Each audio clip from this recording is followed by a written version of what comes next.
This video is based exclusively on official law enforcement statements, court documents, and verified reporting from major news outlets. Thousands of people may be helping this investigation fail without even realizing it.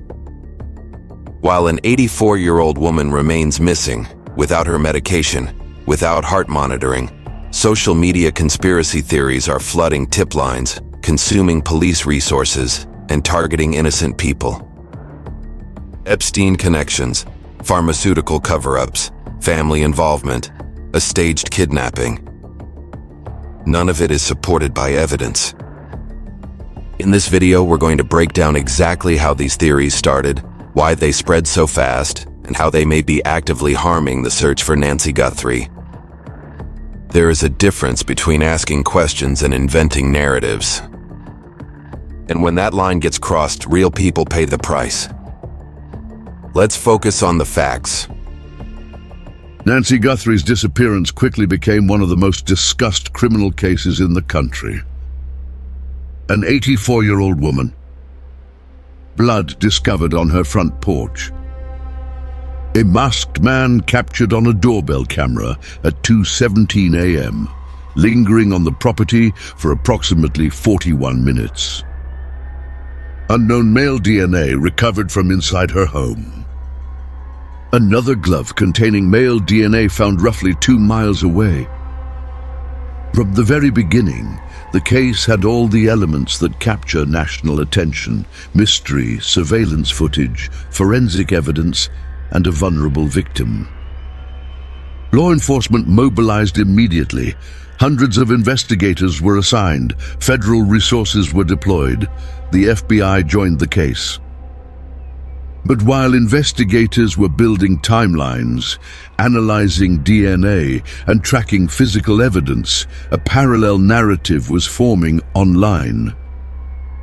And it spread fast. Within days, social media posts began suggesting that this was not simply a violent crime, but something orchestrated, something political, something hidden. The first major theory to explode across platforms became known as the Epstein connection. The timing fueled it. On January 30th, newly released documents related to Jeffrey Epstein became public. On February 1st, Nancy Guthrie disappeared. For some online commentators, that proximity was enough to build an entire narrative. 2 days apart, that's not random. Connect the dots. This argument relies on one of the most powerful cognitive shortcuts humans use: pattern recognition. The human brain is wired to find connections. It prefers stories to randomness. It prefers intention to coincidence. But coincidence is not conspiracy.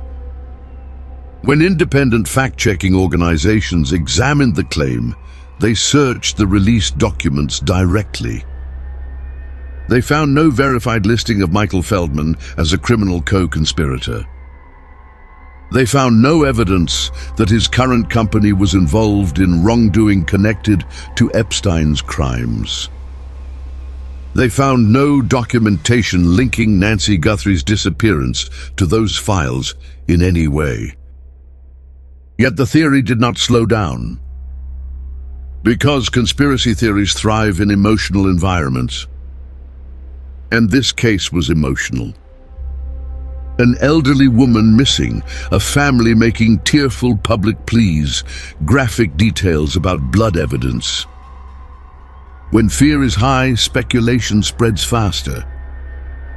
And the algorithm rewards it. Posts that framed the disappearance as political retaliation generated massive engagement. Videos analyzing suspicious timing accumulated hundreds of thousands of views.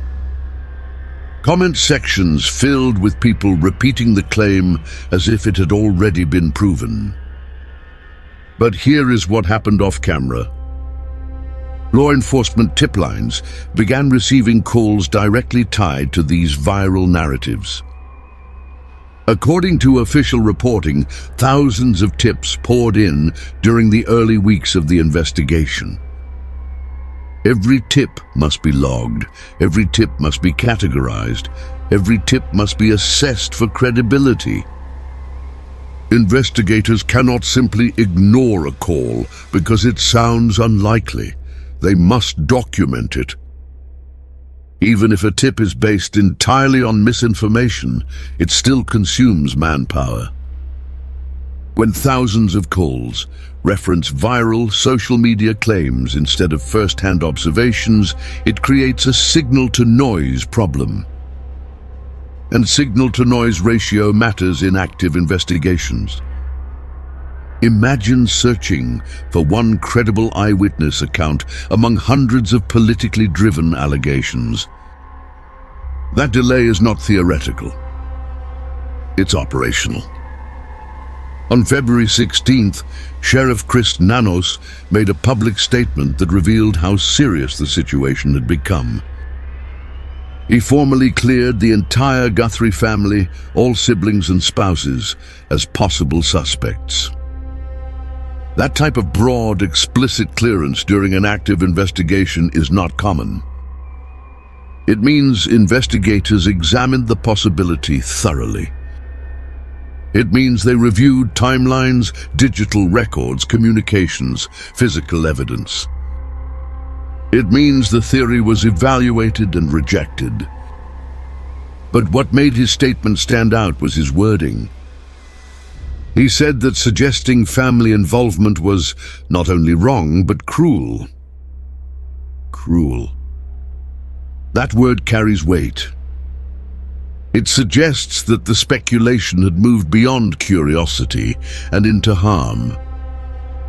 Because while social media users debated conspiracies, the Guthrie family was dealing with real fear. An 84-year-old woman with known medical conditions was missing. Nancy relies on daily medication for blood pressure and chronic pain. She has a pacemaker. Without consistent management, her health risks increase. Every day without medication compounds physical stress. That reality rarely goes viral. But it is central to the urgency of the investigation. Meanwhile, the conspiracy did not fade after the official clearance. It mutated.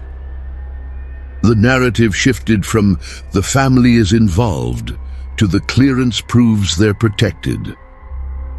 This is a known psychological mechanism in conspiracy belief systems. When disconfirming evidence appears, it is reframed as part of the conspiracy itself. If authorities deny it, they must be covering it up. If evidence disproves it, the evidence must be manipulated. At that point, no amount of verification changes the belief. The theory becomes self-sealing. And when a narrative becomes self-sealing, it is no longer driven by facts. It is driven by identity and distrust. While this was unfolding online, investigators were pursuing tangible leads.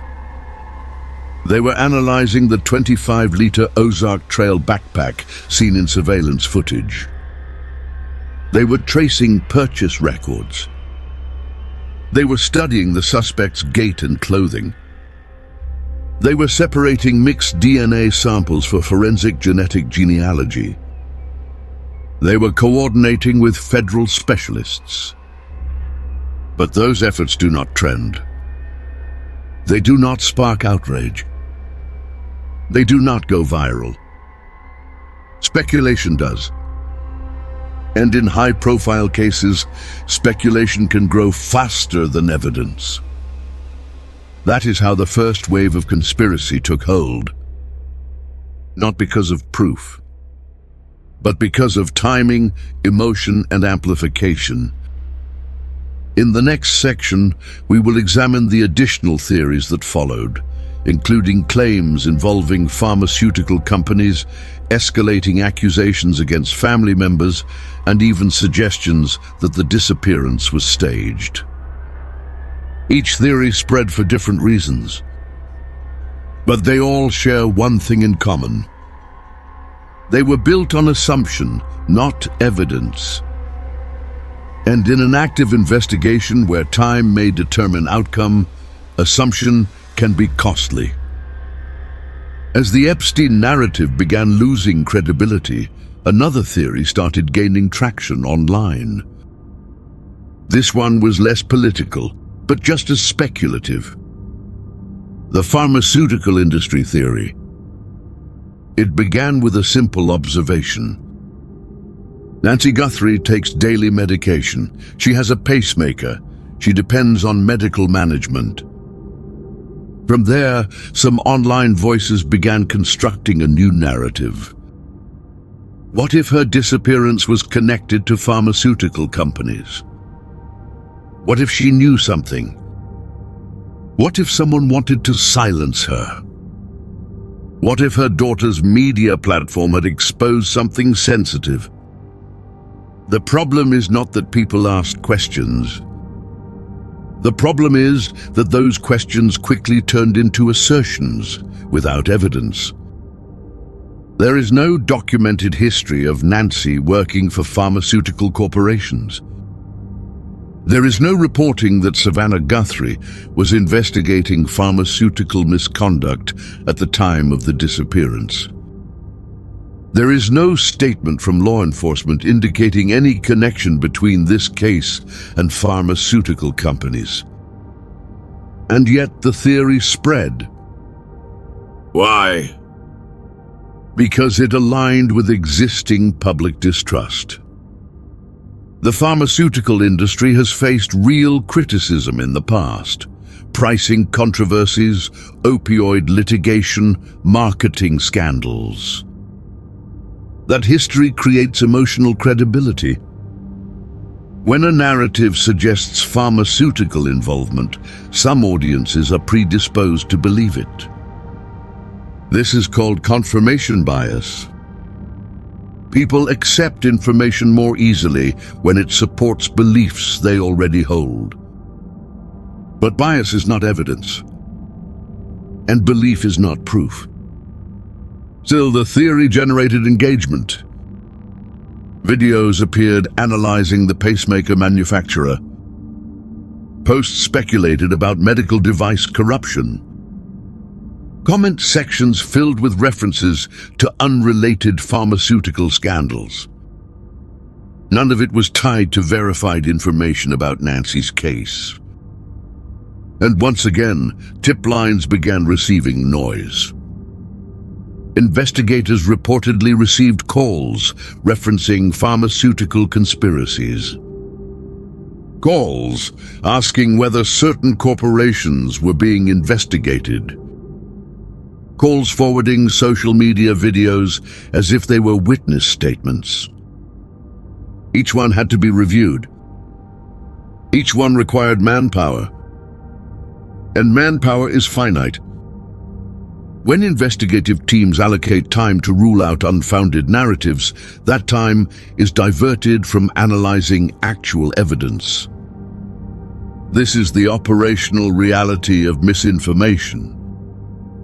But the pharmaceutical theory was not the most damaging.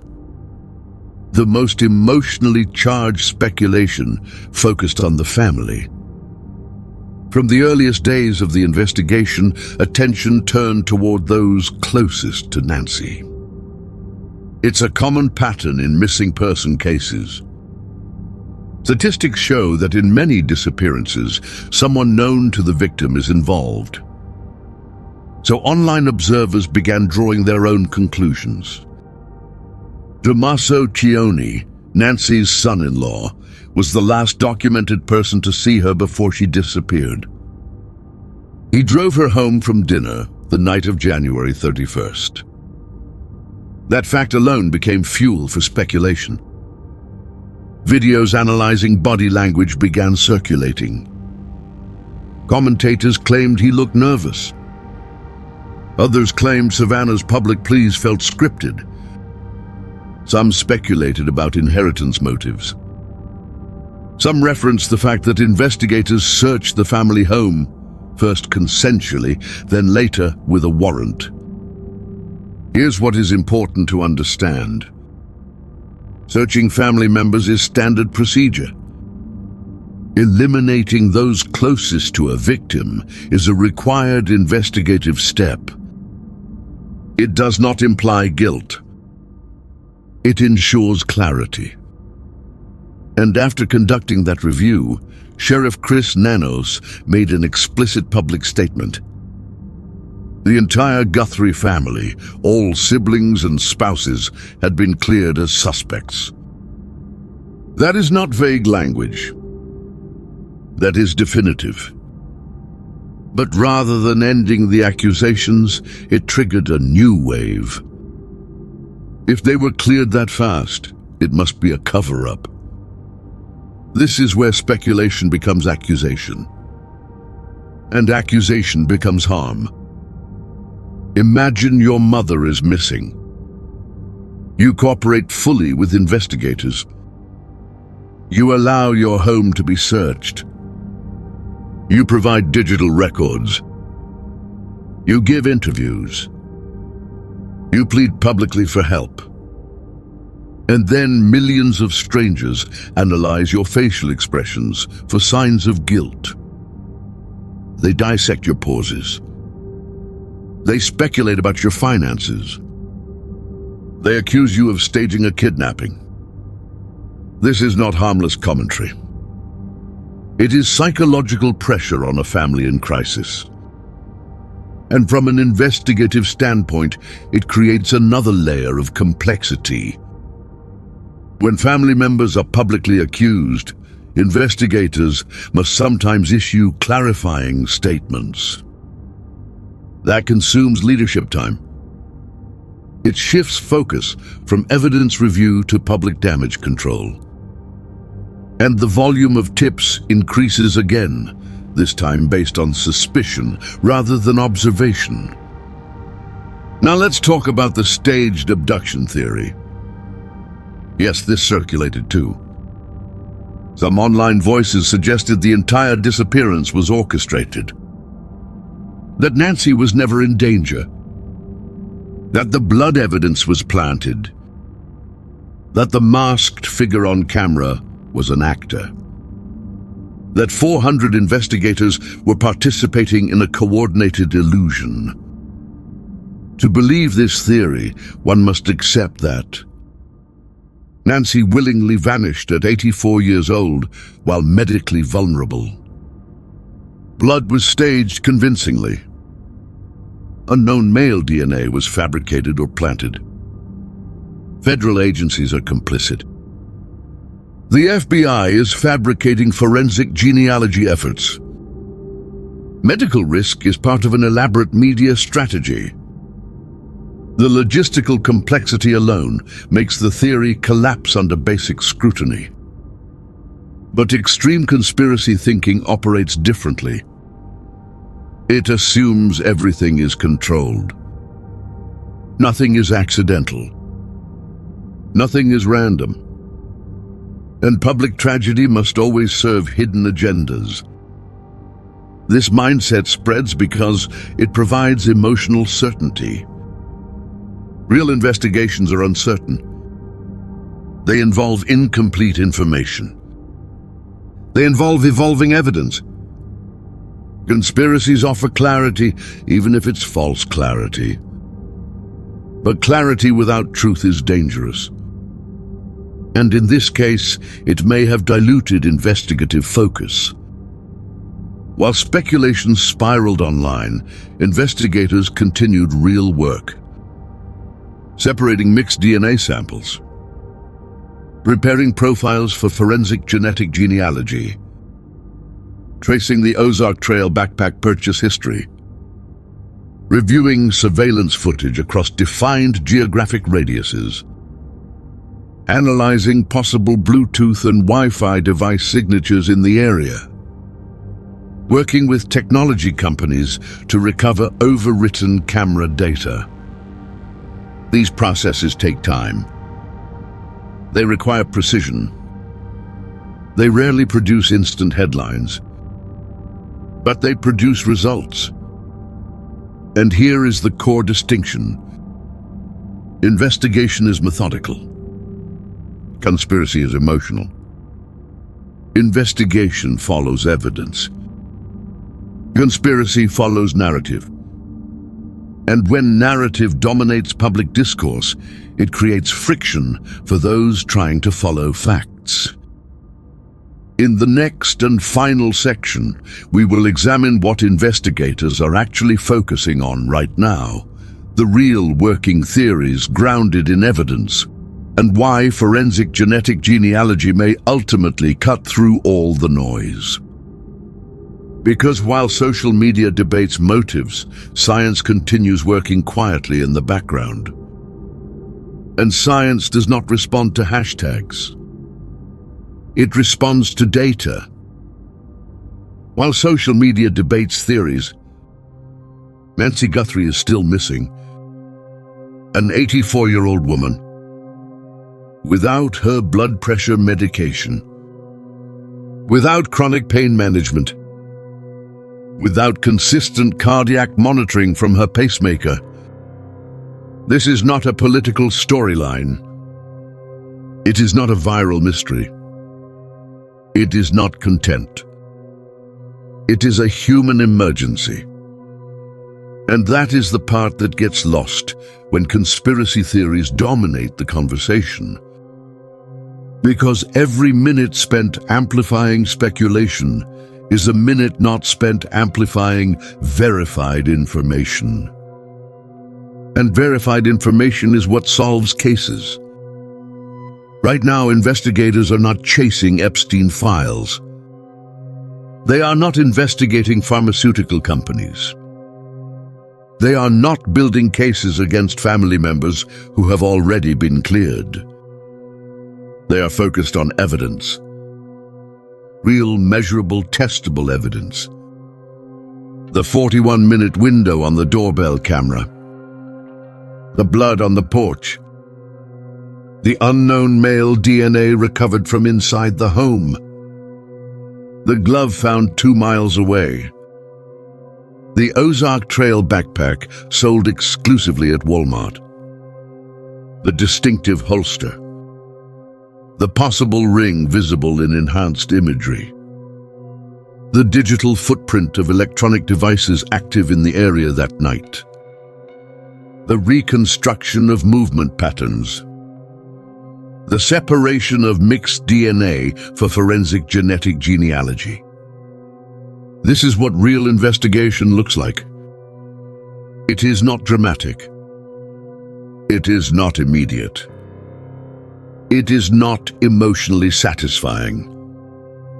But it is relentless. Forensic genetic genealogy is running. Family trees are being built. Relatives who have never heard of Nancy Guthrie may unknowingly hold the key to identifying the person who stood outside her home. And when that identification happens, it will not be because of a viral post. It will not be because someone connected two unrelated headlines. It will be because science narrowed a field of millions down to one name. That is how modern investigations end. Not with speculation, with convergence. But here is what makes this moment heavy. Time is not neutral in this case. Every day without medication increases medical risk. Every day without monitoring increases danger. Every day that passes raises the stakes. And while investigators build cases carefully, the human body does not wait patiently. There is a clock running. Not just an investigative clock. A biological one. That is why misinformation matters. Because misinformation consumes oxygen. It consumes attention. It consumes manpower. Imagine an investigator reviewing hundreds of tips that originated from a viral conspiracy thread. Each one must be logged. Each one must be assessed. Even if it is quickly dismissed, it still occupies space in the system. Now imagine that among those tips is one credible observation. A neighbor who saw a vehicle twice. A store employee who remembers selling that backpack. A co-worker who noticed someone missing work on February 2nd without explanation. When noise increases, signal becomes harder to isolate. That is not a metaphor. It is an operational reality. There is another cost that is harder to measure. Psychological harm. When family members are publicly accused. When their grief is analyzed as performance. When their cooperation with investigators is interpreted as evidence of guilt. That damage does not disappear when a theory is debunked. It lingers. Sheriff Nanos called it cruel. And cruelty in moments like this has weight. Because behind every viral comment is a real person reading it. Behind every accusation is a family trying to sleep. Behind every theory is a grandmother who may still be alive, somewhere, waiting. It's easy to treat cases like puzzles. It is harder to remember they are lives.